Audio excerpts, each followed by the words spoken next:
Mes frères, je pense que beaucoup d'entre vous, vous allez croiser ce Dieu-là aujourd'hui. Actes chapitre 20, versets 34 à 35. Actes chapitre 20, versets 34 à 35. Est-ce qu'on peut lire ça?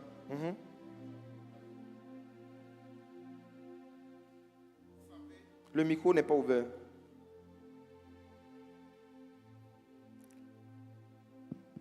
Allons-y. Vous savez vous-même que ces mains ont pourvu à mes besoins et à ceux des personnes qui étaient avec moi. Je vous ai montré de toute manière que c'est en travaillant ainsi qu'il faut soutenir les faibles et se rappeler les paroles du Seigneur qui a dit lui-même, il y a plus de bonheur à donner qu'à recevoir. À Silo, Dieu va t'apprendre qu'il y a plus de bonheur à donner qu'à recevoir. Donc ça veut dire quoi? Si tu es à la recherche du bonheur, beaucoup de gens pensent qu'ils vont vivre le bonheur quand Dieu va exaucer leur prière. Or, ils ne savent pas que Dieu a caché le bonheur, pas dans l'exaucement de leur prière, mais dans leur capacité à donner du bonheur aux autres. Il y a plus de bonheur à donner. En fait, le bonheur n'est pas dans ce qu'on reçoit, c'est dans ce qu'on donne.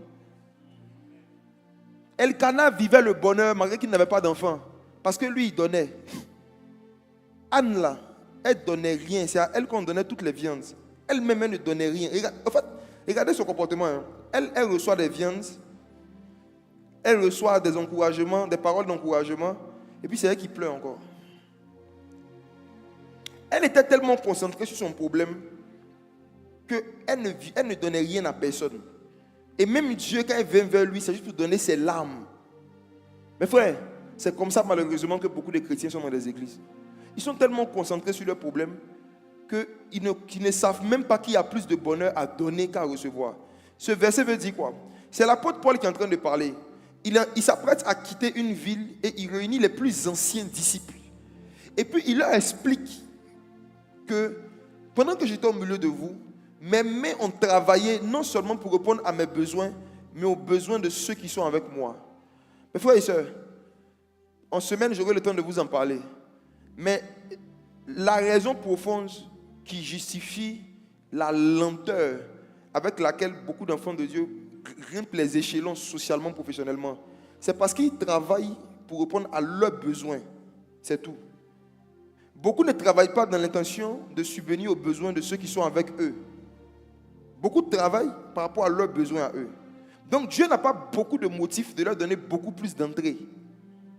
L'apôtre Paul rappelle que moi je travaillais non seulement pour mes besoins, mais pour les besoins de ceux qui étaient avec moi. Et je vous ai montré que c'est ainsi qu'il faut soutenir les faibles. Ça veut dire qu'avant de faire un travail, tu ne dois pas être conscient seulement de tes besoins, mais tu dois aussi identifier des faibles. Ça veut dire des gens qui ont moins que toi ou qui ont plus de problèmes que toi, que tu vas aider si jamais Dieu te fait grâce. C'est quand Dieu voit cette intention derrière toi que Dieu commence à mettre sa main dans ce que tu es en train de faire. Mais malheureusement, Anne, Dieu l'avait rendue stérile parce qu'elle ne connaissait pas encore la réalité qui dit qu'il y a plus de bonheur à donner qu'à recevoir. Regardez Ephésiens 4, verset 28.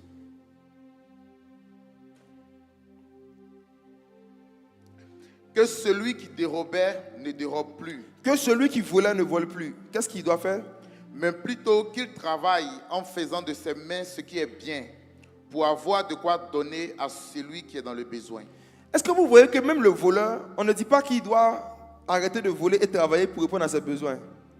On dit même un voleur, il faut lui dire qu'il doit arrêter de voler, mais qu'il travaille pour faire quoi? Pour donner à celui qui est dans le besoin. Ça veut dire même le voleur là, le motif pour lequel il doit demander à Dieu de lui donner un travail, ce n'est pas parce qu'il veut arrêter de voler. Le voleur même doit prendre la décision de devenir une source de bénédiction. C'est ça qui est si lourd. Le voleur doit oublier même ses problèmes. Il doit penser aux gens qui sont pires que lui. Et puis voir comment il peut les aider. Il y a combien d'entre nous qui travaillons avec cet état d'esprit? Ceux qui veulent les augmentations de salaire, nouveau travail, nouveau business, c'est pour faire quoi avec l'argent? Vous voulez faire quoi avec? C'est pour qui? Si Dieu vous taquine avec 1 million, vous allez faire quoi avec?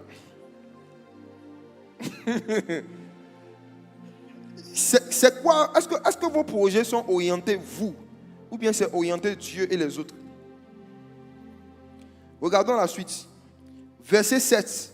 Verset 4 à 7 maintenant. 1 Samuel chapitre 1, verset 4 à 7. Une autre vérité maintenant sur Anne. 1 Samuel chapitre 1, verset 4 à 7. Allons-y. Le jour où Elkana offrait son sacrifice, il donnait des portions à Pénina, sa femme, et à tous les fils et à toutes les filles qu'il avait d'elle. Mais il donnait à Anne une double portion, Une double portion. car il aimait Anne que l'Éternel avait rendue stérile. On s'arrête là. Que signifie Anne? Anne signifie la grâce. Mais regardez, elle s'appelait la grâce, mais elle était stérile.